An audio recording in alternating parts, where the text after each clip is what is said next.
Cordial saludo, les damos la bienvenida a la Cátedra Abierta Hernán Henao Delgado, la segunda sesión de este año 2024 y ya la más de 70ª vez desde que inició en 2011. Esta cátedra creada en el Instituto de Estudios Regionales tiene dos propósitos. Por un lado, mantener viva la memoria de quien en su momento, cuando fue asesinado, era el director del INER, Hernán Henao Delgado, asesinado en 1999 aquí en las instalaciones del INER en la universidad. Y el segundo propósito, que hoy también pues, nos convoca, mantiene viva esta cátedra, es mantener un diálogo crítico, abierto, fructífero respecto a las ciencias sociales y nuestras realidades y realidades más próximas. Con relación al primer propósito, yo quisiera leer un breve texto, un apartado de un texto que se publicó dentro de la colección que apareció el año pasado, Lecturas Recobradas del INER, Lecturas Recobradas, aportes conceptuales y metodológicos sobre formaciones espaciales. Allá hay un texto de Hernán que se llama Observar de nuevo la investigación cultural en contextos locales y regionales, y hay un pequeño apartado que habla de imágenes y escenarios de futuro con proyectos culturales, y dice: una sociedad que se piensa lo hace normalmente en pasado. De allí rescata hechos positivos y negativos, momentos de la vida que han dejado marcas, los acontecimientos de que hablan con propiedad los historiadores. Hemos comprobado en nuestros estudios que la violencia se ha convertido en una talanquera para avanzar cuando se interroga a los pobladores que vivieron en carne propia el dolor de la sangre y la muerte. El pasado negativo se retrae con dolor. El pasado positivo se sobrevalora. La misma sociedad piensa el presente en negativo. Pocas son las veces en que hace conscientes las satisfacciones que le depara el estar viviendo. Es común oír decir que siempre fue mejor el ayer. La importancia es pensar en el futuro, el deseable y el posible. Las técnicas proyectivas y prospectivas permiten avanzar con bajos márgenes de error. Pero el contexto de la cultura en una sociedad concreta no se trata de elaborar fórmulas exactas, sino de abrir caminos, mostrar posibilidades, construir escenarios en los cuales se interactúa. El ejercicio ha sido importante con jóvenes, pues aunque el espectro del no futuro los ensombrece, a veces es posible invitarles a soñar, jugando a la seriedad del mundo adulto. También a los adultos se les puede invitar a pensar en el futuro deseado y posible. En ellos hay una carga de frustraciones por lo que hubiesen querido ser y hacer, pero no les fue posible. Y también hay otra carga de esperanzas, las que se asumen con el ejercicio de la paternidad y la maternidad. En el hijo se postergan todas las expectativas. Posibilitar este medio de comunicación con el futuro no siempre resulta, por el grado de postración vital a que llegan muchas gentes desencantadas de haber vivido, pero cuando se catalizan adecuadamente los sentimientos, es posible tener un resultado positivo. Cuando se alcanza a identificar escenarios positivos del futuro, es permisible regresar a la memoria del pasado para desentrañar las causas generadoras de éxitos o fracasos, pulsiones de vida o muerte. Es una reflexión que hacía Hernán Henao en torno a los ejercicios de investigación social que se han hecho también desde el INER. A la profesora Catherine, nuestro agradecimiento por acompañarnos hoy en esta cátedra. A la profesora Denise Roca, también nuestro agradecimiento por hacer posible que Catherine esté hoy aquí conversando con nosotros. Yo espero que sea hoy también esta sesión de la cátedra un escenario de diálogo fructífero en torno a nuestro contexto, a nuestra realidad social, a las posibles transformaciones que alcanzamos a avisorar de estos futuros deseados de los que habla Hernán. Gracias y bienvenida, profesora. Muchísimas gracias, Luis Ramírez, director del INER. Y es un placer entonces estar con ustedes esta tarde para presentar a nuestra siguiente expositora. Su nombre es Catherine Furlong. Ella es profesora titular en el Departamento de Geografía de la Universidad de Montreal y es también titular de la Cátedra de Investigación de Canadá en Agua y Urbanización. Tiene un doctorado en Geografía Humana de la Universidad de British Columbia y sus investigaciones se centran en las consecuencias sociales y ambientales de la reestructuración política económica para la gestión y la gobernanza del agua.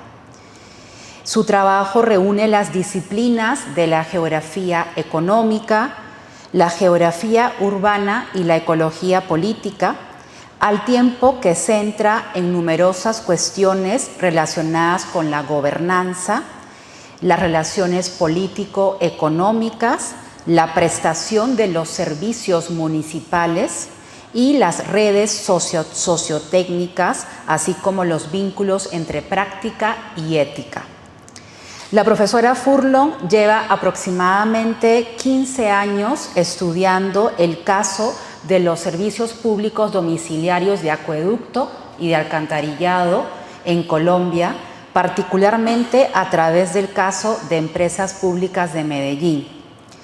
Del año 2016 al 2022 tuvimos la oportunidad de colaborar con ella en un proyecto de investigación titulado Historizando los urbanismos del sur global, el suministro del agua en Colombia, donde colaboramos con un amplio equipo de investigación de expertos como profesores de la Universidad del Norte, en Barranquilla con el profesor Alejandro Camargo, la profesora Tatiana Acevedo Guerrero de la Universidad de Utrecht en Países Bajos, y fruto de esta investigación se publicaron varios artículos y el libro La urbanización de las aguas en Colombia, el cual está abierto a acceso libre en PDF. Ustedes lo pueden descargar en cualquier momento para poder leer los resultados de la investigación.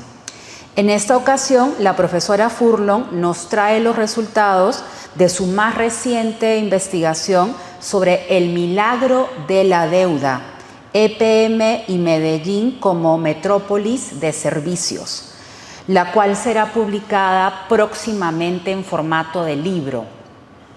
En esta investigación se sitúa el milagro de Medellín dentro de un estudio sobre las transformaciones de EPM y su relación con la ciudad desde los años 1960 hasta 2020. Esta investigación explora la relación entre milagros y crisis en la economía política como medio para desentrañar relaciones más amplias entre riqueza y deuda. El estudio se centra en cómo se financian las infraestructuras de servicios públicos y de esta manera logra sostenerse la riqueza y la deuda como algo que están profundamente relacionados. Estas crisis se manifiestan en un aumento de las tarifas de los servicios públicos para pagar las deudas de las infraestructuras, lo que lleva un endeudamiento en los hogares de las familias de Medellín, inclusive en la desconexión de los servicios, así como el desplazamiento de comunidades enteras para dejar paso a proyectos de infraestructura en zonas más rurales. Estas crisis humanas cotidianas sustentan y ocultan el milagro, este milagro de la deuda, en donde también hay vidas frágiles que lo que hacen es de manera discursiva se sitúan como bajo la idea de un milagro económico que da paso a unas siguientes crisis. De esta manera le damos la más cordial bienvenida a la profesora Catherine Furlong. Le agradecemos su presencia y nos parece que es una oportunidad muy grande para aprender esta investigación. Bienvenida, Catherine. Gracias, Denise. Gracias a Luis y todo el equipo de INER para recibirme en ese espacio, que para mí es un gran momento para poder compartir los hallazgos de esa investigación con ustedes.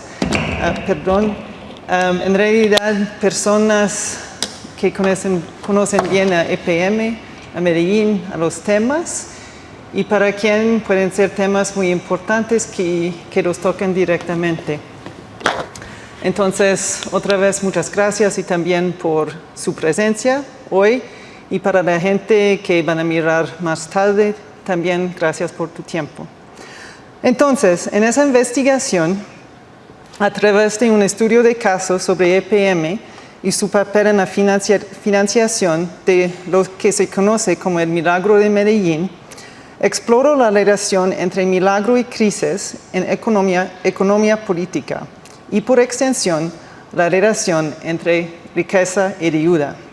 Sostengo que, en lugar de ser condiciones opuestas, el milagro económico y la crisis están profundamente entrelazados, principalmente a través de la deuda, la cual fue contraída con el fin de financiar el desarrollo de infraestructura.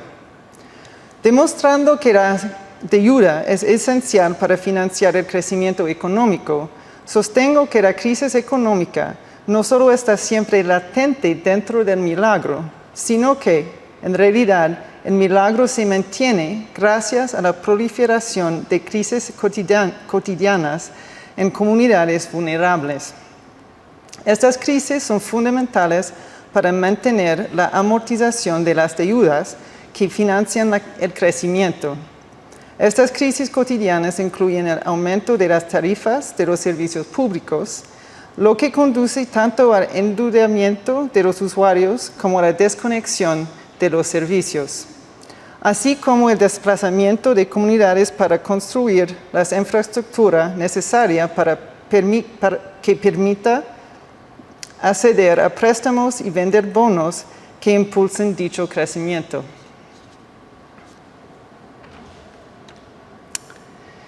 En 1996, cuando la ciudad de Medellín debatía la privatización de EPM, el presidente de la Asociación de Ingenieros Eléctricos de la UPB argumentó en su informe que en lugar de privatizarla, EPM debería expandirse.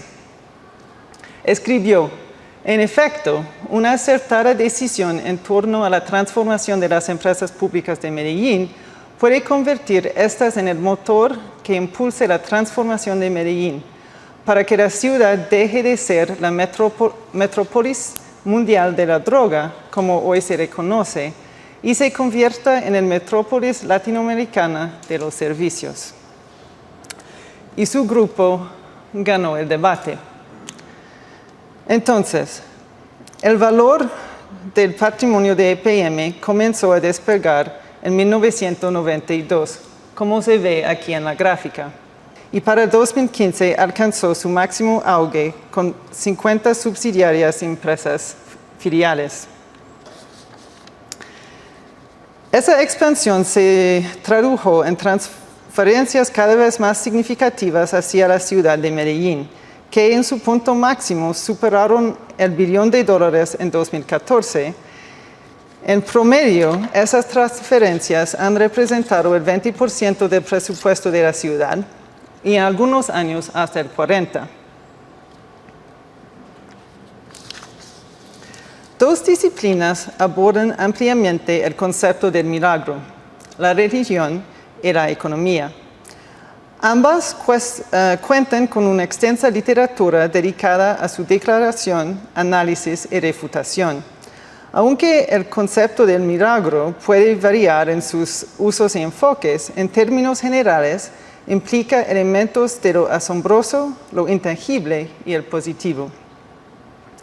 Para los economistas, un milagro se refiere a un crecimiento económico que supera de manera constante un mínimo del 3% anual, acompañado de un incremento en la riqueza y mejoras en los índices de calidad de vida, tales como el PIB per cápita, la esperanza de la vida, la alfabetización, el acceso a la educación y la reducción de la mortalidad infantil.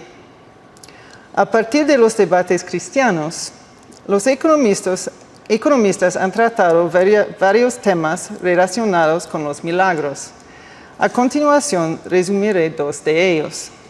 En primer lugar, cualquier proclamación de un milagro, ya sea obra de Dios o de los mercados, desencadena intensos debates sobre el origen de esos hechos extraordinarios. Emergen de fuerzas puras o de fuerzas corruptas. Por ejemplo, para la politóloga Beatriz Ibú, los debates sobre el milagro tunecino pueden dividirse en dos corrientes. Una que se centra en el éxito y otra que se centra en el fracaso. Según ella, ninguna de las dos corrientes se dedica a analizar en detalle el poder político ni los mecanismos económicos, políticos y sociales que los sustentan. Los que hacen hincapié en el fracaso subrayan la contradicción entre el éxito económico y la feroz represión política, mientras que los que declaran el éxito tienden a considerar el poder político como exógeno a los procesos económicos. Los debates en torno al milagro de Medellín suelen también dividirse entre posturas opuestas. De un lado, hay una literatura dominada por la prensa que celebra la Medellín de hoy como una ciudad nueva, completamente divorciada de su pasado. Ciertos textos mencionan la violencia de los años 80 y 90 solamente para justificar la adscripción de un milagro. Y si se mencionan las inequidades o la violencia que siguen en el presente, son tratados como temas menores que no ponen en cuestión lo milagroso. De otro lado, hay una literatura de la academia crítica que subraya las fuerzas corruptas y violentas que han dado lugar al llamado milagro. Primero, en esta literatura se argumenta que lo que hay en Medellín no es paz, sino pacificación. En tanto, el declive en los niveles de violencia es producto de la toma de Comuna 13 por el ejército y los grupos paramilitares en la Operación Orión. Segundo, argumentan que lo que se ve en Medellín no es urbanismo social, sino exclusión neoliberal.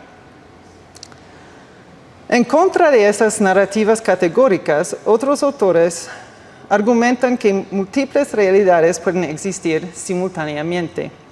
Según autoras como Estela Valverde, el urbanismo social fue fundamental para atraer la inversión extranjera necesaria para que la ciudad neoliberal se consolidara. Por tanto, estas dos condiciones no son excluyentes, ni contradictorias, sino que están entrelazados. Y otro ejemplo que contra esas narrativas tan opuestas, sería todo el trabajo de memoria que se hace en Medellín, bajo lo cual el pasado siempre hace parte de una narrativa del presente y la construcción de futuro. En segundo lugar, el milagro económico es milagroso por su contraste con las expectativas occidentales de estados considerados durante mucho tiempo como discapacitados en relación con una trayectoria occidental por ser antiguas colonias o por ser no cristianos, pero esencialmente por carecer de valores occidentales. Por tanto, para reconocer un milagro, se identifican características de una población o un sistema de gobernanza que parecen reflejar ideologías raciales y económicas dominantes en el occidente. Sin embargo, cuando llega la crisis, el discurso cambia y se centra en una serie de características supuestamente opuestas a las de Occidente. Este artículo publicado en la revista The Economist es solo un ejemplo de cómo este discurso se circula en referencia al caso de Medellín. Según el autor anónimo, hay dos razones por las cuales es muy poco probable que el milagro de Medellín se puede copiar en otros lugares. De un lado, porque este depende de los aportes de EPM. De otro lado, porque dicho milagro depende de la cultura paisa, en particular del llamado corporativismo católico. Según el autor, este último es el resultado de la integración de las características de los primeros inmigrantes, vascos y jesuitas, y del aislamiento de la población en un valle rodeado de montañas que promueve la colaboración entre los habitantes. Pero fíjate, asevera el autor, esa misma cultura implica limitaciones a las ambiciones de la ciudad, por su insularidad y su vista sospecha frente a extranjeros. Entonces, ¿cómo pensar la crisis? Mientras los milagros queden relegados a la religión y la economía, las crisis abundan. Parece que cada vez hay más libros, artículos y noticias sobre crisis de todo tipo, desde el medio ambiente hasta la vivienda, pasando por la economía.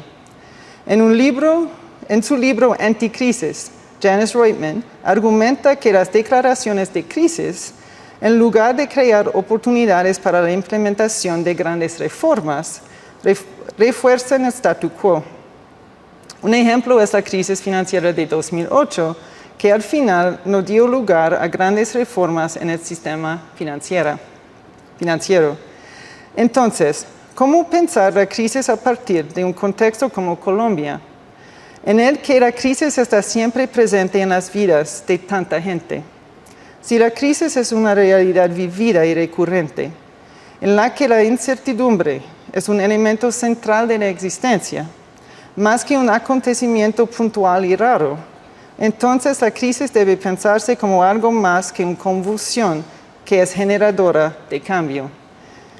En su libro Optimismo Cruel, Laurent Ballant desarrolla el concepto de la cotidianidad de la crisis, para llevar a la teorización de la crisis a nivel individual, más allá de los momentos de cambio histórico o social.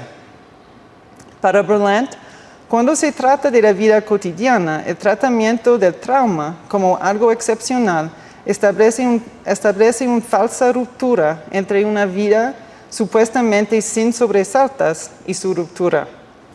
Por el contrario, las crisis personales siempre están al acecho en forma de enfermedad, accidente, pérdida de empleo y deudas. Entonces, ¿cuál sería el papel de la deuda en todo esto? Milagro, crisis cotidiana. Históricamente, en cualquier milagro económico, la deuda es el factor impulsor del crecimiento.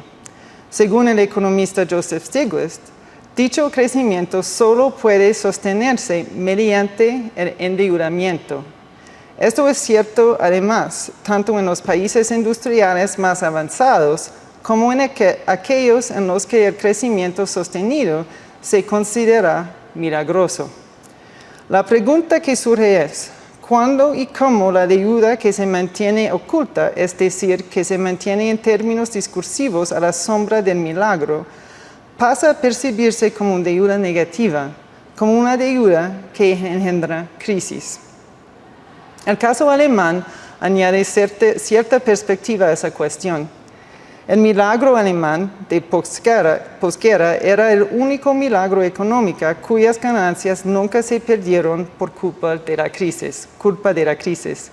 A menudo se argumenta que hay alguna característica particular del pueblo alemán que explica su éxito. Sin embargo, lo que subraya el historiador Michael Hudson es que las deudas alemanas fueron condonadas. Para Alemania, la deuda no pasó de ser un mecanismo de crecimiento y de milagro a uno de crisis porque se condonó. Es la excepción que confirma la regla. Pero cuando llega la crisis, esta no se queda a nivel estatal. Esto sucede porque la deuda estatal se suele gestionar mediante su atomización. La deuda se reparte entre toda la población y se transforma, pasa de ser crisis de deuda estatal a crisis de deuda personal y familiar. Esto ocurre a través de una variedad de mecanismos agrupados bajo el paraguas del ajuste estructural, el neoliberalismo y la austeridad. De hecho, la deuda es un punto clave de la traducción de la crisis estatal a la individual. La obligación del pago de la deuda del Estado se distribuye entre individuos y los hogares de toda la sociedad, afectando de manera desproporcionada a los más vulnerables, multiplicando las crisis ordinarias. Entonces, lo que voy a argumentar también es que todos esos procesos empezaron con la construcción del embalse de Guatapé II. Entonces, con la segunda fase del complejo hidroeléctrico de Guatapé, EPM adquirió el control de un tercio del suministro eléctrico de Colombia y se convirtió en el principal productor de energía del país. El profesor Hidárraga, citado aquí, tenía razón. Él dice, no es que el embalse se deba a empresas públicas, es que empresas públicas se debe al embalse. Entonces sí, Guatapé hizo a EPM, la hizo poderoso, pero también la hizo sumisa. Los préstamos internacionales necesarios para construir la represa le dieron a los bancos prestamistas la influencia necesaria para reorientar la gobernanza de la EPM hacia el enfoque en el pago de la deuda. Esto es lo que el filósofo Maurizio Lazzarato llama gobernar por deuda, porque la relación de la deuda se prolonga en el tiempo, durante muchos años, si no décadas, a lo largo de ese periodo de duración desconocido. Se supone que la persona endeudada gestiona su vida libre y autónomamente con vista al reembolso, desde el trabajo que acepta o no deja, hasta el lugar donde vive, pasando por sus propios sentimientos de autoestima. Aquí se ve cómo ese fenómeno de gobernar por deuda no toca solamente a individuos, sino a instituciones endeudadas como EPM. Entonces, ¿qué pasó? En 1972, el Banco Mundial aprobó un préstamo de $52 millones para la construcción del proyecto. EPM tenía problemas con el servicio de la deuda desde que hizo su primer préstamo con los bancos de desarrollo en 1959. El problema era la devaluación. Con el costo de la deuda siempre subiendo, cada nuevo préstamo se dedicaba en parte al servicio de los anteriores. A esto se llama la trampa de la deuda, es decir, al pago de una deuda con nuevos préstamos. Así, en el contrato con el Banco Mundial para la construcción de Guatapé II, 60% del presupuesto era dedicado al pago de las deudas asociadas con el proyecto, incluyendo intereses y la depreciación de la moneda. En los informes de EPM las actas de la Junta Directiva, el tema de la devaluación era una preocupación constante. Entre 1960 y 80, EPM obtuvo 43 préstamos dedicados a refinanciar deudas, con un valor que excede $1.3 mil millones en valores de 2016. En los años de los 60 y 70, la devaluación representaba entre 25 y 50% del costo de la deuda a largo plazo. En este contexto, el doctor Jaime Hoyos Montoya, de la Junta Directiva, subrayó que desde 1970 en adelante, cada kilovatio generado era a pérdida. Antes de acular el préstamo en 62, el Banco Mundial ya estaba presionando a EPM para que subiera las tarifas. El banco demandó el pago de una renta de 9% sobre la inversión y propuso que ésta se pagara con los ingresos tarifarios. EPM resistió a esas presiones, preocupada por el impacto que eso tendría sobre la población vulnerable. Pero en septiembre de 1974, el Banco Mundial suspendió el préstamo durante 8 meses y el BID también canceló el suyo.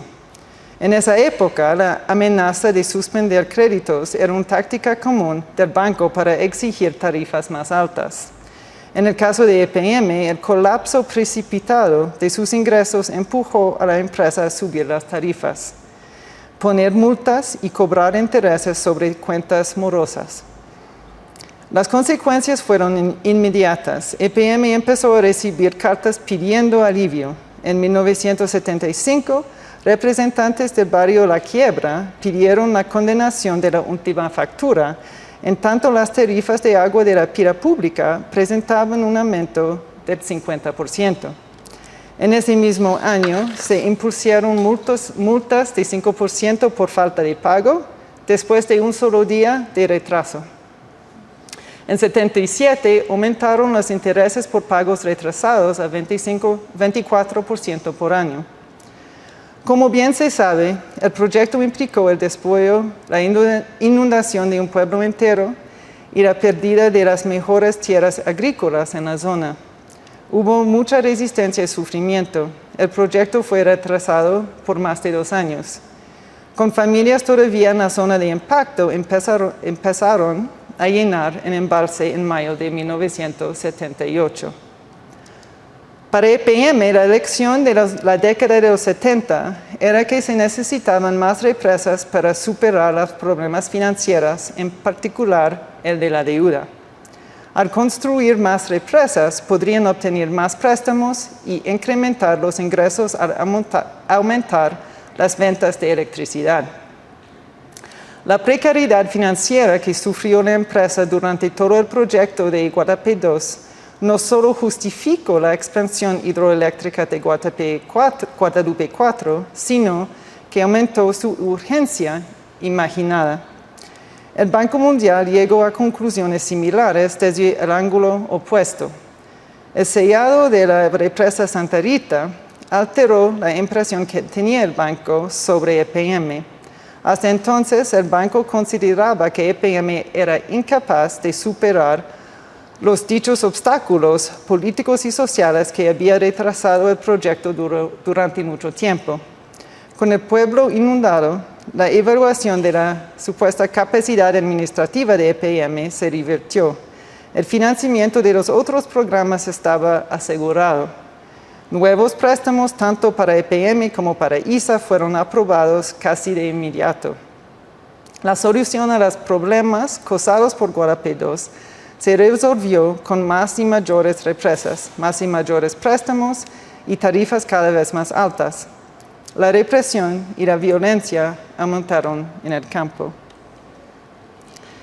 En el informe sobre la violencia en San Carlos, el Centro Nacional de Memoria Histórica resume la perspectiva que emergió de las audiencias públicas sobre la violencia que se vivió en la región. Dijeron: todo empezó allí con las hidroeléctricas.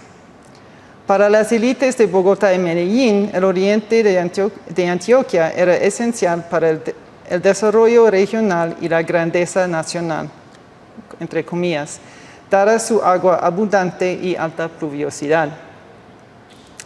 A principios de la década de los 80, el movimiento cívico del oriente antioqueño lideró 3 huelgas generales.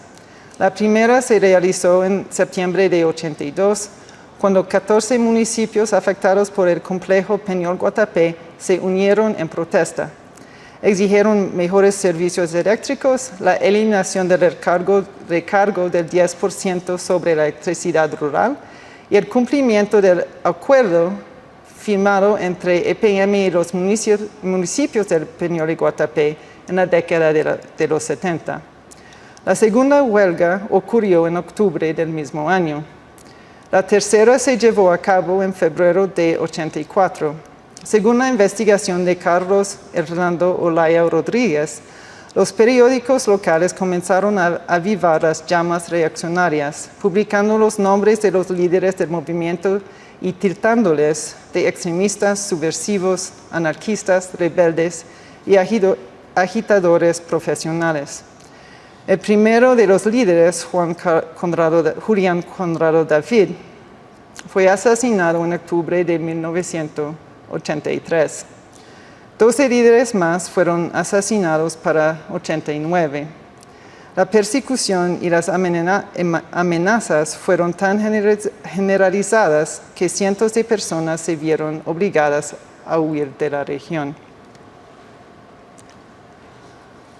Aunque la construcción de Guatapé II fue la que condujo a gobernar por deuda, como vimos anteriormente, EPM tuvo problemas con el servicio de la deuda desde que solicitó su primer préstamo de los bancos de desarrollo en 59. En la gráfica parece que el valor del peso frente al dólar americano, los bares azules, era más o menos estable hasta 1980. Sin embargo, en realidad, el peso perdió un 600% de su valor entre 60 y 80. Esta devaluación no es evidente porque los niveles de devaluación fueron mucho más altos después de 1980. El gráfico muestra también los factores que condujeron al crecimiento de la devaluación. Se observa que la devaluación queda por fuera del control de cualquier empresa pública, aún la más eficiente. Entonces, tenemos factores como el precio del café, cuando el Banco Mundial exige flotación del peso, la desertificación estadounidense en los años 90 también. Entonces, factores que quedan más allá del papel de una empresa pública, ¿no? Pero que le afectan mucho. Entonces, aquí vamos a hablar del impacto de la devaluación sobre la deuda a largo plazo que tenía EPM. En las barras de color verde claro se muestra el impacto de la devaluación sobre el costo de la deuda a largo plazo, desde 60 hasta el año 2000. Cuando se dio la financiarización de la empresa que veremos más adelante. Podemos notar que el costo de la devaluación más de los intereses, pares verde oscuro, excedieron la amortización sobre la deuda de año en año, creciendo de manera importante durante la crisis de la deuda en los 80. Aquí, en la línea naranja punteada, podemos ver el costo de la devaluación más los intereses. Excedieron los gastos administrativos en las barras de azul claro en cada uno de los 40 años. Esto es importante porque desde los años 70 circulan discursos que culpabilizan a las empresas públicas en el sur global por su supuesta ineficiencia y altos gastos administrativos, con el objeto de justificar políticas neoliberales. Además, el costo de la devaluación más los intereses excedieron o eran equivalentes a los gastos operativos de EPM, toda la empresa, en la línea azul, en 29 de los 40 años presentados. En unos años sobrepasaron los ingresos operativos. Aquí volvemos a la gráfica del crecimiento de EPM que vimos al inicio. En ella se observa que el patrimonio de EPM se multiplicó 10 veces en menos de 5 años entre 93 y 97. Al ver esta gráfica, uno se podría preguntar, con un crecimiento tan importante no podían esquivar los problemas de la deuda. Entonces, grabando en las finanzas, se ve que ese crecimiento se debía a un cambio en la contabilidad. Tras cambios en las normas contables internacionales bajo el neoliberalismo y su adopción en Colombia, las nuevas medidas registraron el impacto de la devaluación no solamente en la columna de pasivos, debido a su impacto en el costo de la deuda, sino también en la columna de los activos, como un aumento en el valor del capital fijo de la entidad. Y esa se ve en los bares en el figura más bajo. El resultado fue inflar los valores de los activos con ajustes por inflación que representaban el 38% de los valores de los activos en 92, el 5% en 96. De repente, el efecto neto de la devaluación sobre el patrimonio de las empresas fue positivo.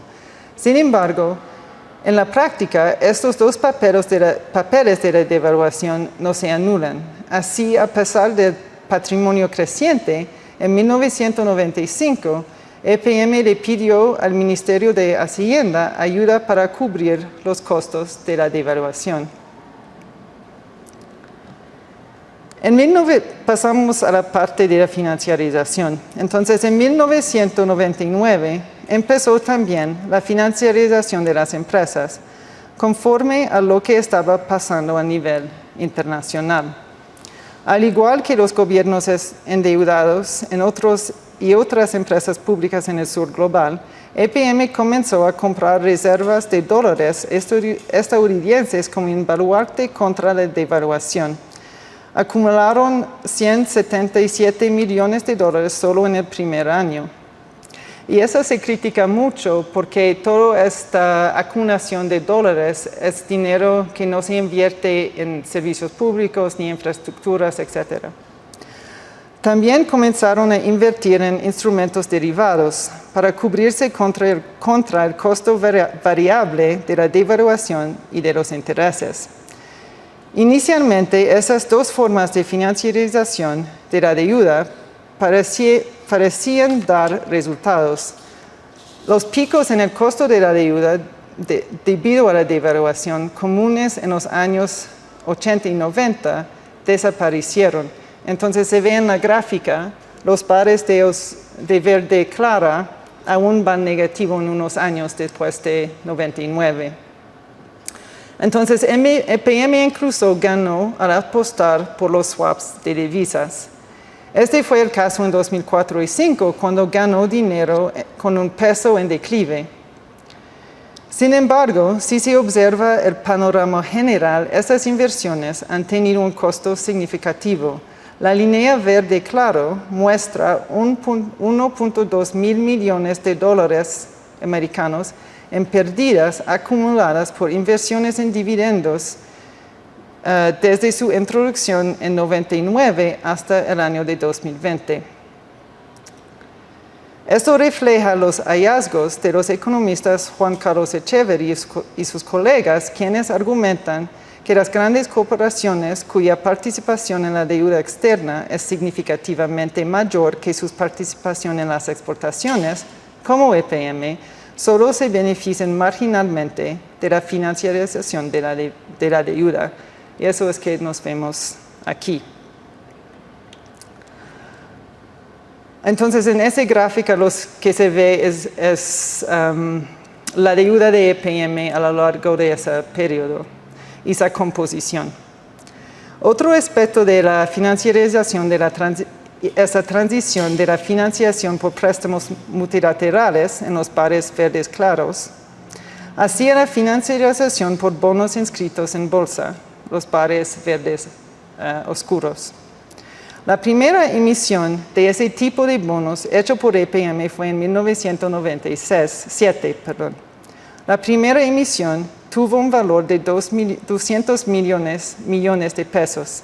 La segunda se hizo en el 2000 por 300 mil millones de pesos, de los cuales más de un tercio se empleó para refinanciar la deuda. Entonces estamos siempre en las mismas relaciones, ¿no? Esta trampa de la deuda. Con el lanzamiento de la estrategia del crecimiento llamada la MEGA, por metas estratégicas grandes y ambiciosas en el 2005, despegó la deuda por bonos. Así, en 2006, hicieron emisión de bonos de $1 billón. Pero entonces, ¿cómo pagar la deuda que necesitaban para financiar esos niveles de crecimiento? A continuación, mostraré que la respuesta es con las tarifas. Ya sabemos que hubo una presión constante de parte de los bancos prestamistas para que EPM subiera las tarifas para asegurar el servicio de la deuda desde los años 60. Además, en 1999 hubo otro cambio en las normas de la contabilidad. Se introdujo la contabilidad ABC por costos basados en actividades. El resultado era el salto en el costo de la prestación de servicios, como se ve en la gráfica, el círculo rojo. Costos más altos justifican el cobro de tarifas más altas. Así se ve cómo los ingresos operacionales, es decir, por venta de servicios, van subiendo desde que EPM comenzó su estrategia de crecimiento en los años 90, y aún más cuando contraen la deuda por bonos para financiar la mega. Pero no tiene EPM otras fuentes de ingresos además de las tarifas.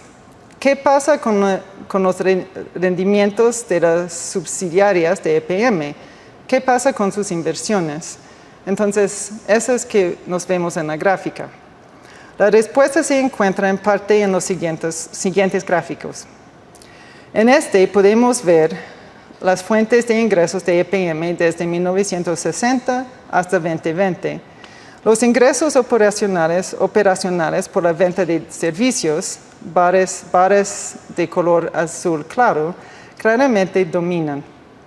Mientras que los ingresos por dividendos de subsidiarias y inversiones, barras de color azul oscuro y amarillo, son muy limitados. A lo largo del periodo, un mínimo del 80% de los ingresos, pero generalmente más, provienen de la venta de servicios. Los dividendos comenzaron a generar ingresos en 2009, pero representaron menos del 5% del total. Si consideramos los rendimientos de las inversiones financieras, vemos que estos también son mínimos.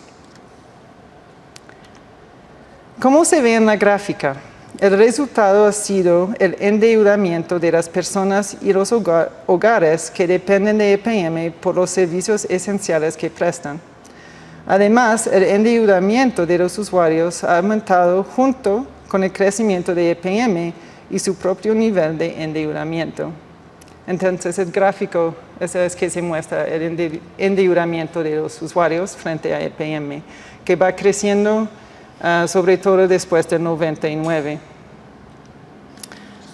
Como se ve en la gráfica, ese endeudamiento está agravado por multas y intereses que EPM cobra sobre las deudas de los usuarios.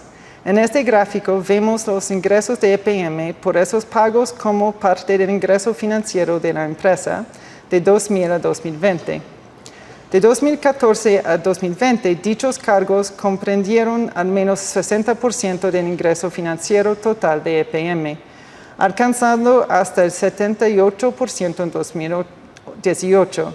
Estos cargos superaron a los $60 millones al año hasta la suspensión de los intereses por pagos atrasados como parte de las políticas de gestión del COVID-19 en Colombia en el año 2020. En este contexto, el desafío de EPM era cómo asegurar que la gente siguiera pagando las tarifas prohibitivas, considerando que las empresas dependen de ellas para financiar su crecimiento y pagar sus deudas. Por un lado, EPM ha implementado programas como habilitación de viviendas para expandir la infraestructura de electricidad y agua a barrios de bajos ingresos. Por otro lado, debido a las altas tarifas, la suspensión y desconexión de los servicios se ha convertido en un problema creciente, especialmente tras la liberalización de los 90 y el crecimiento de la empresa. Así se han desarrollado una variedad de programas nuevos para abordar la desconexión. En este caso, el énfasis está en lo que EPM denomina comprabilidad, más que en la asequibilidad. El más importante de esos programas es el prepago. En 2007, el primer año oficial del proyecto, EPM obtuvo 283.5 mil millones de pesos por ventas de energía prepagada y recibió poco más de 22 mil millones de pesos en pagos de deudas de los hogares. Aunque parece que es elevado, es solo una fracción mínima del enorme endeudamiento que soportan los usuarios. Además, el prepago no resuelve las condiciones estructurales que están a raíz del no pago. Una de las estadísticas que EPM publica generalmente de forma anual es el consumo promedio mensual comparativo de los hogares en el mismo grupo de ingresos que tienen prepago frente a los que tienen postpago. Entonces, una factura que llega al fin del mes. La disminución en el consumo de los hogares tras la implementación del prepago es dramática, casi un 49% en 2 años. El consumo promedio de los hogares con servicios prepago pasó de 218 kWh en 2007 a 110 kWh por mes en 2010. EPM presenta el bajo consumo como ahorros de costos para usuarios de estratos 1 a 3. El hecho de que el consumo en las cuentas de postpago haya disminuido solo un 8.4% durante el mismo periodo sugiere que al menos parte de la disminución resulta de la autodesconexión, es decir, ingresos insuficientes para prepagar la electricidad que se necesita. En palabras de una persona entrevistada en la Comuna 8, dice, entonces, sí es una solución, pero no para el consumidor, sino para ellos. Porque a pesar de que nos empobrecieron y no le garantizan nada, ellos tienen una gran idea de cómo sacar la plata a la fuerza, lo poquito que logre rebuscarse, lo poquito que logre sacársela de esa forma. La gente va a querer hacer, tragando un viaje de humo. Eso no lo quiere nadie. Entonces, ¿cómo no hay con qué comprarlo? Los 10,000 pesitos de energía, toca tragar humo. Uno tiene la forma de comprar gas cuando tiene un trabajito, pero si se queda sin trabajo, a nosotros nos ha tocado tragar humo. Es una solución, pero para ellos es una solución de rentabilidad.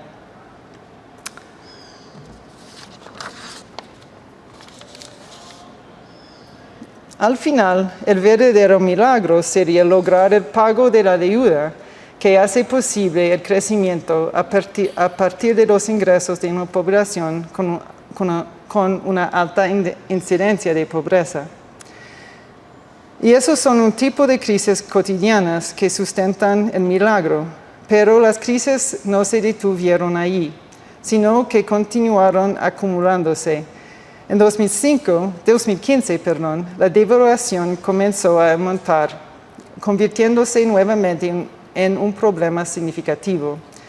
Ese mismo año, el fenómeno del Niño, que redujo considerablemente los niveles de agua de los embalses, afectó de manera seria la generación de electricidad y, por tanto, los ingresos.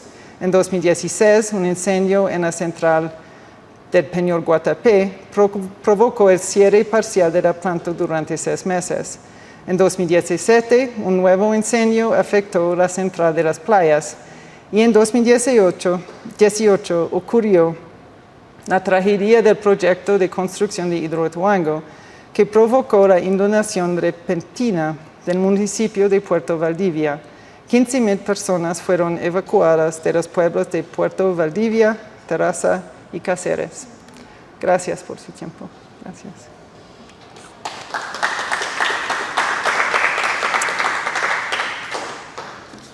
Muchísimas gracias, Catherine, por estábamos creo que todos realmente muy conectados con la presentación, porque se nota un trabajo muy minucioso, inclusive para volver a verla con más tranquilidad por la cantidad de datos, las gráficas que son bastante interesantes, que nos pone a pensar sobre la necesidad de hacer investigaciones que dialoguen con la geografía económica, por ejemplo, ¿no? Aquí tú nos traes en el área de ciencias sociales y humanas la posibilidad de hacer diálogo con la economía, con la política, la cultura, incluso la religión, ¿no? Con esta idea de la palabra del milagro que se usa tanto en discursos religiosos como en discursos económicos, y eso que está queriendo decir cuando hay este milagro de Medellín, que detrás está la deuda, esa deuda en silencio que la has mencionado, una deuda que encubre también muchos momentos en los cuales se vuelve a pedir dinero prestado para pagar la deuda y aparentar que las cosas están controladas, ¿no? En esto de la incertidumbre. Entonces, realmente agradecerte porque nos dejas muchas inquietudes y, digamos, este momento es para un conversatorio también, para que si ustedes aquí los que están presentes tienen algún comentario y pregunta, lo vayan anotando. Pero quisiera preguntarte para arrancar como la metodología detrás de la investigación, ¿sí? Porque muchas veces tener acceso a esta información de las empresas, los que hacemos inclusive ecología política, sociología económica, y nos queremos adentrar a las informaciones de las empresas, es muy difícil, ¿no? Digamos, ¿cómo fue la metodología que empleaste para esta investigación a lo largo del tiempo? ¿Qué tipo de fuentes diversas? Si has encontrado obstáculos también para acceder a la información, porque creo que son investigaciones que debemos de seguir haciendo para justamente entender el impacto de las empresas en nuestra vida cotidiana, ¿no? En cualquier tipo de empresa, y que a la misma vez nos abres un camino para poder continuar con este tipo de estudios. Entonces, un poquito que nos cuentes cómo fue esta metodología, cómo fue el uso de las fuentes o las formas en las que pudiste triangular o contrastar también las informaciones que podías obtener. Muchas gracias, Denise. ¿Me escuchan? Sí. Mejor. Sí. Gracias. Gracias por la pregunta. Entonces, por la parte metodológica, en realidad, porque ha sido tanto tiempo, ¿no? Empezó en el año 2009 y arrancó con entrevistas, sobre todo en las empresas públicas.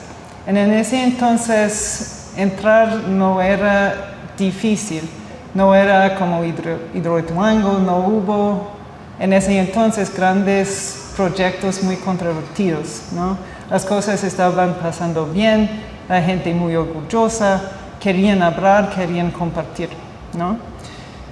Y entonces pudo hacer una cantidad de entrevistas en las empresas durante 3-4 años, y también fui con un asistente de investigación a diferentes barrios que hicieron parte de proyectos de extensión, contratación social, habitación, viviendas de EPM para hacer entrevistas en los barrios.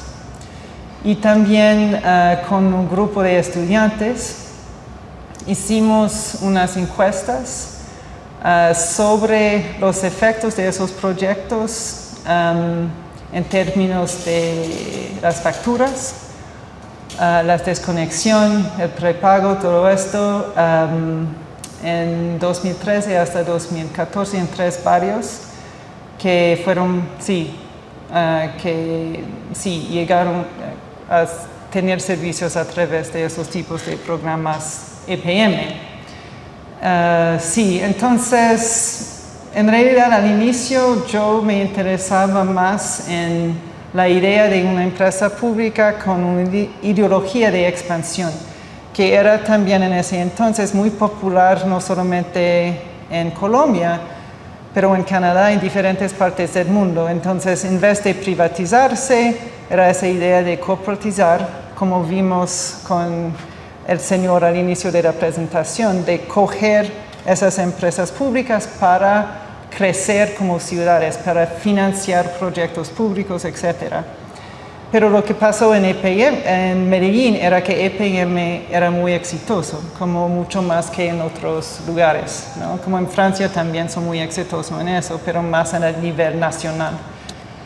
Entonces, pero lo que pasó es como yo hice como un trabajo de recopilar todos los informes y documentaciones que pude en la biblioteca de las empresas públicas para ver a lo largo del tiempo cómo estaba desarrollando la empresa, ¿no? Cómo fue esa transición hacia un crecimiento muy fuerte. Y mirando los documentos del año 70 es cuando vi el problema de la devaluación. Entonces, que uno se interesa en el crecimiento, pero de pronto la gente está hablando solamente de la deuda. Es una preocupación constante, fuerte, y como están en los años 70, perdieron como un costo de devaluación de más de $1 millón al día, que en ese entonces era mucho más que $1 millón hoy, ¿no? Entonces empezó a grabar en el tema de la deuda y tuvimos una suerte allá con las actas de la junta directiva que yo pensaba que eran cerradas, que no pude acceder a estos documentos, pero un año la estudiante Camila estaba en Medellín y conoció a una mujer trabajando en el archivo de EPM. Entonces, cuando yo llegué, fue por allá y esa mujer muy joven me dio acceso y además todo lo que era en PDF por llave como USB. Entonces esa era solamente una suerte de conocer a una persona así. Entonces, no, con esos datos fui como leyendo y en las actas de la junta directiva se ve también que era Guatapé, que era como fundamental el inicio de todos esos procesos de la deuda, el sube de las tarifas y la devaluación, ¿no? Que iniciaron antes con el primer préstamo, pero es con ese que realmente hubo una transformación de la ideología de la empresa. Así es de gobernar por deuda. Entonces fui a las bibliotecas para sacar todo lo que pude en memoria sobre Guatapé, testigos, periodistas que fueron para Guatapé durante el tiempo de la construcción y así aprendiendo de esos hechos, ¿no? Entonces, y todo ese trabajo de sacar los datos financieros, no solamente de las informes de EPM, sino también de todas las actas de la junta directiva, porque hacia 2005 así, antes de que conviertan realmente en un trabajo con bonos, ¿no? De mercado internacional, todos los grandes préstamos se necesitaban aprobar por la Junta. Entonces hay una información muy detallada sobre los préstamos. Aún los préstamos con bancos nacionales que utilizaron mucho para cobrar la amortización en cada trimestre. Entonces, así fue. Entonces, más bien una metodología de qué puedo acceder. Entonces, y siguiendo un poco las preocupaciones que vi en los documentos, ¿no? Entonces, con esas preocupaciones intentando de seguir grabando. Y como por ejemplo en toda la parte de la contabilidad, lo que pasó como durante años tenía esa gráfica del crecimiento de EPM, que hay sí, que sube con un flecha, no sé, así en 93. Y yo pensaba, están comprando empresas. Sí, es como alrededor de los 93, no sé, 95 más bien, que empezaron a invertir más bien en otras empresas públicas.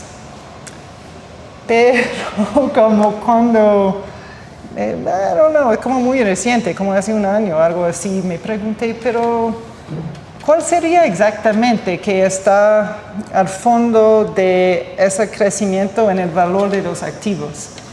Y así vi como que era lo que se llamaba, o se llama, ¿cómo se llama? Como en un valor así asociado con la devaluación que hace subir el valor de los activos, que es responsable de la mitad o más de ese crecimiento en el valor. Pero lo que pasa es que, a mi sentido, lo que posibilita ese crecimiento de valor de los activos es de traer inversiones, ¿no? Porque de pronto uno es una empresa rica, grande, exitosa, y así se puede atraer inversionistas, más dinero, más crecimiento. Pero toda esa inversión es otra palabra que significa también deuda. Entonces, estoy saliendo de la metodología, pero no, así, gracias. Porque es increíble con la importancia de, por una parte, como uno como investigadora va por unos hilos de investigación y eso la va llevando también a otros asuntos que se encuentra Catherine, a ver la deuda y a sorprenderse en esa investigación inicial. Y luego a ver, bueno, ¿y cómo yo puedo profundizar en este tema? Es muy importante que toda la capacidad también de empresas públicas de Medellín, de que sea también una empresa público-privada y la transparencia en la gobernanza al poder publicar también y la necesidad de que publiquen y se mantenga esa transparencia de las cuentas claras para la ciudadanía.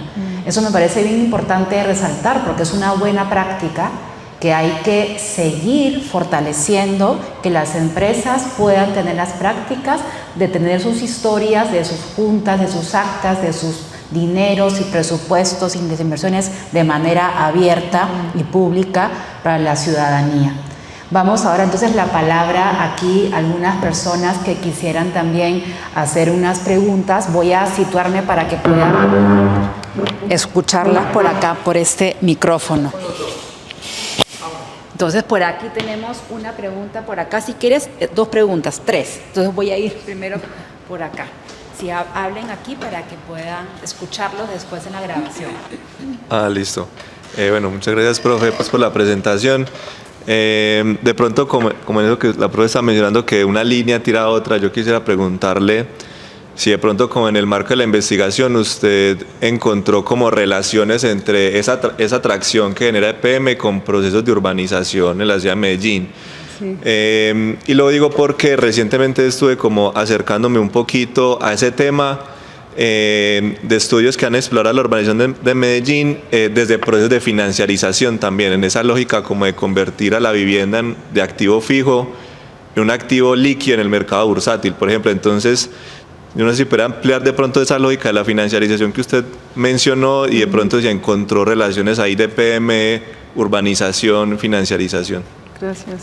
Muchas gracias. Vamos a hacer como una ronda de preguntas para que después Catherine pueda responder. Pues primero, muchas gracias, Catherine, por la exposición, es fascinante y quisiera como profundizar, leer con cuidado. Muchas preguntas, una de ellas es la misma lógica y la ideología alrededor de la deuda. Es que pareciera que la deuda no tiene límite. hasta cuándo la deuda o qué límites a la deuda, porque entonces uno lo que se pregunta es, ¿la deuda se justifica siempre y cuando estás pensando en un proyecto de infraestructura lo suficientemente grande, supuestamente porque hay unas necesidades? ¿Qué es lo que justifica el constante crecimiento en la deuda? Y si ha habido de pronto unas tendencias que digan, bueno, ya es suficiente, o si por el contrario lo que estamos viendo es una lógica donde hay que continuar con la lógica de la deuda. Eso es una primera. Y la segunda es, creo que los 90s, en términos institucionales y jurídicos, son un punto de inflexión. Con la Constitución del 91, con la Ley de Servicios Públicos, con la entrada, digamos, más directa de los privados en la participación de los servicios públicos. Si viste algo ahí, un cambio, digamos, como en la lógica del cambio de los servicios y en pensar las empresas públicas como una lógica de servicio público a una lógica de negocio y de negocio privado. Muchas gracias.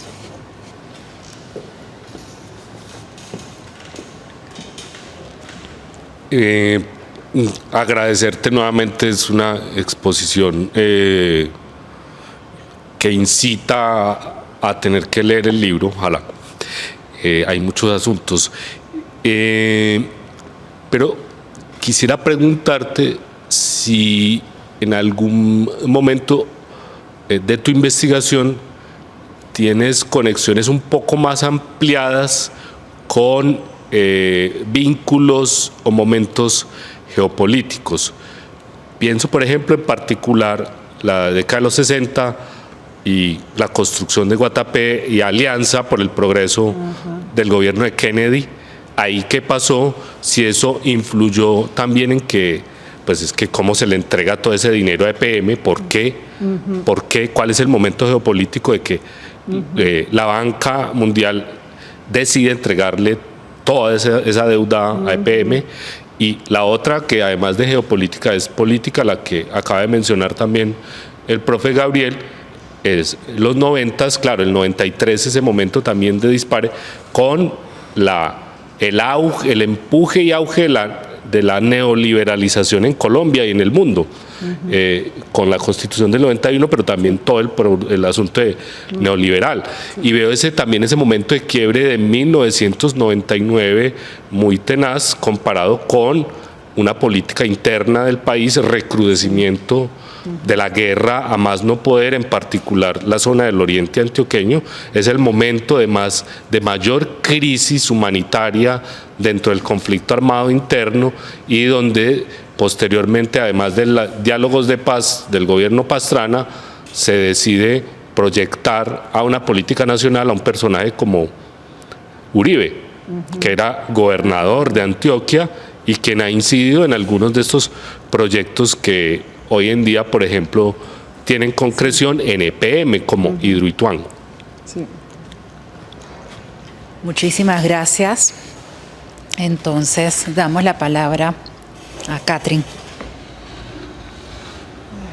Muchísimas gracias para las preguntas, ¿no? Sí, muchas gracias. Entonces, primero, la pregunta sobre procesos de urbanización, financiación, el papel de EPM. Sí, entonces, sí, como hay todo como una literatura que, cierto, que ya conoce, ¿no? Que es sobre el máquina urbana, el máquina del crecimiento urbano. Entonces, esa idea que las ciudades, para crecer, para dar servicios, para atraer inversión y población trabajadora, van a invertir en proyectos de infraestructura, también para hacer como crecer la economía y también prestar un servicio que es atractivo para gente, escuelas, teatros, no sé qué, diferentes cosas, rutas, cosas grandes. Y se ve mucho en la relación, creo yo, entre EPM y la ciudad de Medellín, esa lógica de crecimiento por infraestructuras, ¿no? Que entonces EPM también, porque lo que pasó alrededor del 2012-15, EPM empezó a tener problemas con sus proyectos en otros países en América Latina. Entonces tomó la decisión de enfocarse en Colombia y en la región de Medellín, Valle de Aburrá, Urabá también, Oriente Antioqueño. Y así EPM no solamente está construyendo como la planta de tratamiento de aguas negras en Bello, pero también está una inversionista no grande, pero en el proyecto de Parques del Río, por ejemplo. Pequeño, pero sí está allá. Y a través de ese proyecto está pensando que podría reenfocarse, porque si uno no va a crecer al internacional, entonces no hay tanto espacio para crecer a través de vender electricidad, agua, etcétera, adentro de esa región, ¿no? Y como región grande. Entonces, ¿qué se necesita? Se necesita enfocarse en otros tipos de proyectos de infraestructura, como proyectos de mejoramiento urbano, como Parques del Río. Entonces, creo que también tengo pero yo no tengo, ellos tienen otro proyecto en Río Negro, que es también un proyecto de urbanización allá para embellecer como más lindo, más chévere, sí. Y eso también tiene un papel en la financiarización, una idea del cambio de espacio para que sea más atractivo para gente de otra clase social, ¿sí? Entonces no sé si contesto un poco, pero sí estoy de acuerdo contigo que hay mucho ahí también en ese punto. En términos de un límite a las deudas, a mí me parece una pregunta también muy interesante, porque ¿qué pasa? Como dices tú, ¿no, Gabriel? Que siempre hay una meta, un propósito, que necesitamos energía, necesitamos más agua, hay más gente en la ciudad, necesitas dar servicios, necesita infraestructura. Por ejemplo, con el proyecto de Hidroituango, esa es más bien para vender electricidad afuera de Colombia. Entonces son proyectos de crecimiento, de ingresos. Y también al inicio EPM, como la gente que estaban dirigiendo EPM en ese entonces, no apoyaban el proyecto, porque pensaban que toda esa energía va a llegar a precios más bajos y así menos ingresos para EPM, pero luego cambiaron de idea. Entonces, hay siempre una ideología de necesidad de más energía sobre todo, y hoy en día el discurso, además en Canadá y Estados Unidos, no sé qué, un poco de todas partes, es energía eléctrica para la transición verde, para las inteligencias artificiales. Entonces hay siempre una razón, como dices tú. Pero lo que creo yo a través de esa investigación, o lo que propongo, digamos, sustento, que la deuda se crea su necesidad propia. Entonces, a través de esa idea de la trampa de la deuda, ¿no? Que cuando uno se endeuda, se necesita más deuda para pagar deudas. Y esa no era como... Lo que me parece interesante también del ejemplo de EPM es que si todo eso iba a funcionar en cualquier parte, debería funcionar aquí con EPM, ¿no? Como una empresa de servicios públicas conocida por toda América Latina, como una empresa muy eficiente, muy exitosa, muy bien administrada. Sí, gracias. Entonces, si por EPM, desde hace el primer préstamo, tenían problemas de pagar por devaluación, por intereses. Si desde el primero necesitaban otro préstamo para pagar el anterior, entonces, ¿quién puede lograr? Si EPM no puede, ¿quién puede? ¿No? Pregunta. Entonces, desde hace ese momento, están en una rueda así. Más préstamo, más deuda, más préstamo, más deuda. Y siempre se necesita más para pagar lo anterior, ¿no? Entonces, la deuda crea su propia lógica, razonamiento, necesidad. Y entonces, ¿cómo se sale uno de eso? Lo que pasa como en los años 80 con el crisis. ¿Qué pasa? La gente, como los bancos, los acreedores, paran de dar préstamos. Crisis, ¿no? Entonces, es porque la gente que controlaban ese sistema lo pararon.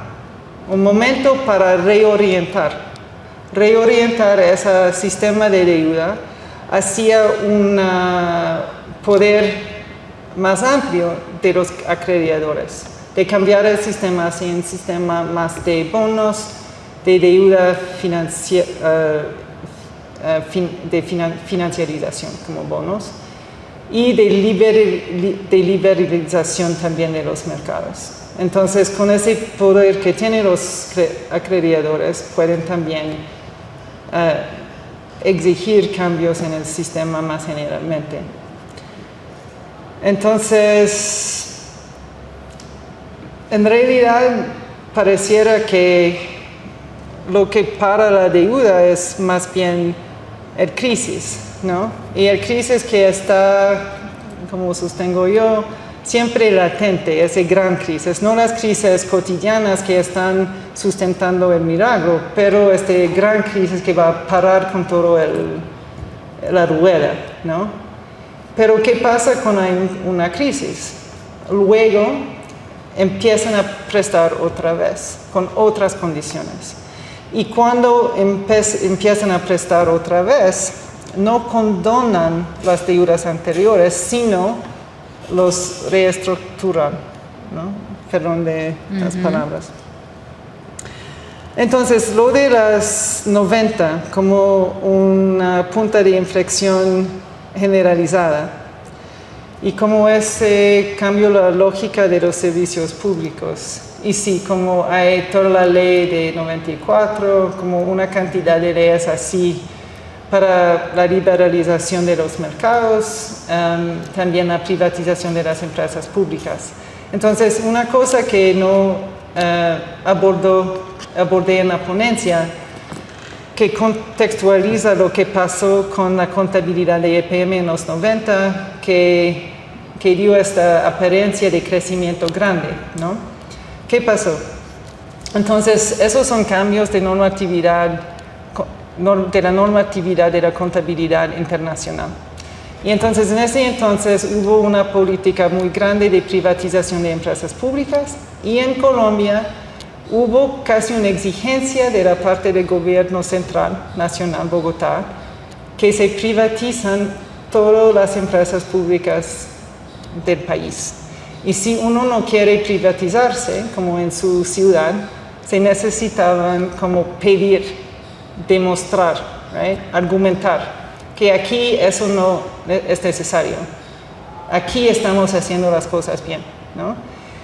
Entonces, ¿qué pasa va cambiando la contabilidad así? De pronto, si uno quiere como gobierno vender esos activos, ¿no? De pronto el valor es más grande y creo que también refleja más bien el valor de esos activos, ¿no? Si uno va a privatizarlas, de pronto el gobierno también va a recibir unas ganancias más importantes.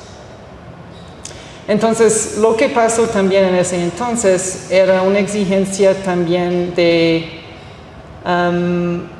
poner intereses sobre cuentas morosas y también de cortar servicios. Entonces, esas leyes existían desde finales de los 80, pero lo que pasó es que EPM no estaba cortando cuentas de servicios públicos en ese entonces. Pero con la ley de 142, que exija como que ponía multas y consecuencias para empresas públicas que no conformaron con la ley, ¿no? Entonces, de pronto las empresas públicas tenían que poner esas multas, cortar servicios, y lo que yo no sé era el papel de EPM y sus dirigentes en la elaboración de esas políticas al nivel nacional, pero eran políticas también que se adoptaron en muchos países, no solamente en Colombia, ¿no? Entonces, lo que pasó también con EPM, que era toda una lógica de liberalización de los mercados de servicios públicos en Colombia, que necesitaban abrirse a competencia internacional. Entonces, en las actas de EPM, toman la decisión de que si van a seguir existiendo, si van a quedarse con su mercado regional, se necesitaban crecer, si no una internacional de los Estados Unidos o Francia o no sé dónde, iba a venir a comérsela a las empresas públicas de Medellín, ¿no? Comer su mercado. Entonces, para competir se necesitaban crecer. Y además, como toda esa política de crecer a través de subsidiarios, empresas subsidiarias, esa también en los años 90 lo llamaron su estrategia ¿cómo se llama esta cosa? Es como una estrategia en ajedrez, donde uno sacrifica las piezas menos importantes para proteger al rey. Entonces, todas esas subsidiarias también fueron parte, por lo menos al inicio, de un proyecto de proteger la empresa matriz frente a competencia internacional. Y lo que se ve cuando EPM empezó a tener problemas económicos, empezando en el 2015, 14 así, empezaron de vender subsidiarios, ¿no? Entonces, y así hay unos ingresos grandes que se pueden utilizar para como patchear un poco problemas, ¿no? Sí. Perdón. Entonces, la última pregunta, perdón.